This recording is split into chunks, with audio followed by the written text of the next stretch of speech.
you see that during that period, most banks, in fact, Unity Bank, they have to leave Abuja to go to the broad street. You know why? They are not doing, as at then, they are not doing proper banking. They are just doing federal government, banking, And when the law came, most of them left Abuja because you have to be in broad street to do proper banking business in Lagos. But the thing is, have we actually get it right? No. If you want to borrow money now, look at the price, the MPR. You don't look at the amount. How many MSME can go to bank and borrow? We will not. It's because federal government is not defining it. Sometime before now, when government will allocate percentage, that this percentage of borrowing should go to small businesses. This percentage should go to manufacturing, so that you now monitor, are they actually giving it to small businesses? But the fact is that even though it's available for small businesses, can we pay the interest rate? That's the problem. So I think federal government need to move beyond where they are now. You recall, even before now, there's a functional agricultural bank. Is it NACRIB or so? I remember I used to bank in that agricultural bank. Those people need to be specific sometimes and make sure they have focus.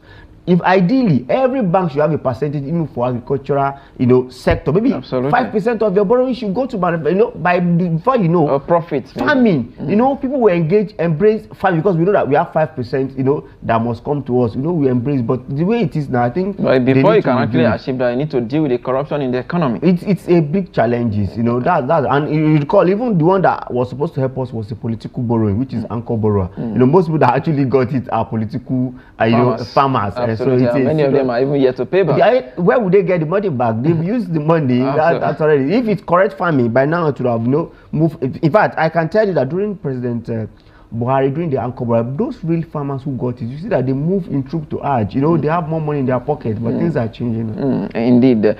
Now you're talking about. We made mention of MSMEs, which is the bedrock of every economy, and the federal government is having a plan to change the tax system, overhaul the revenue processes. Of course, most of the taxes come from some of these MSMEs. All right. Currently, we are not having a healthy economy. We understand government want to begin to implement these processes from next month, which is a few weeks away from now. Now we don't have a healthy economy. What sort of impact? Because the economy is already burdened, the business are already going through quite a whole lot. There's hardship everywhere. Many of them cannot even pay for the electricity tariff. The cost of doing business is very high. The FDIs are not coming in.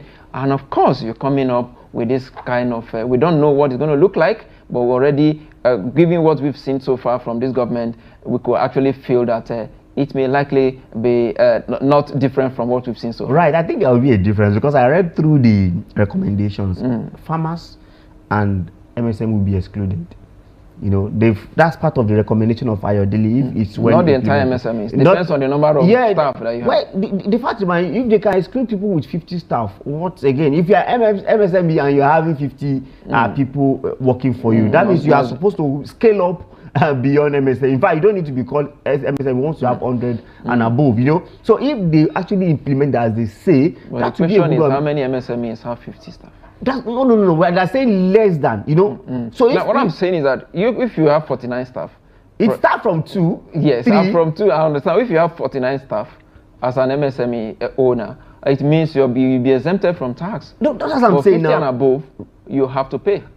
That's even be better. You know why? If you can have 50 staff, that means you have more income. So if we say majority of MSME in Nigeria, 70% don't even have up to 20. So if you don't have up to 20 and you have tax free, you don't think we should look at the payee? Well, the payee, no. When you say the payee of the tax itself, exactly. You're talking about pay as you earn. When you talk about the payee must have a buoyant when you have more staff. That means something is actually happening. Now, what I'm saying is that if you have there are quite a whole lot of big corporations, there are big businessmen that don't pay tax.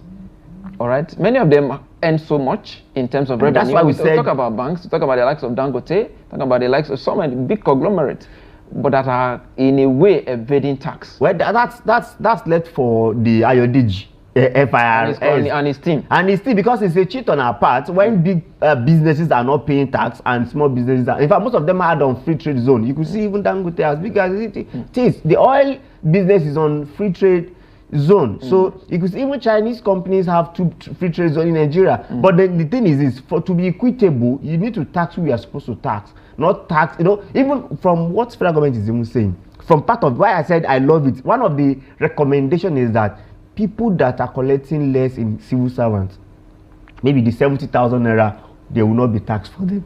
Do you see how beautiful that is already? So if you are earning 70,000 and there is no tax on it, it's direct, they remove it directly, but they say no, we are not removing. So perhaps if every month they're supposed to remove 7,000 naira from your salary and they don't remove it, it's a plus for you. You have more purchasing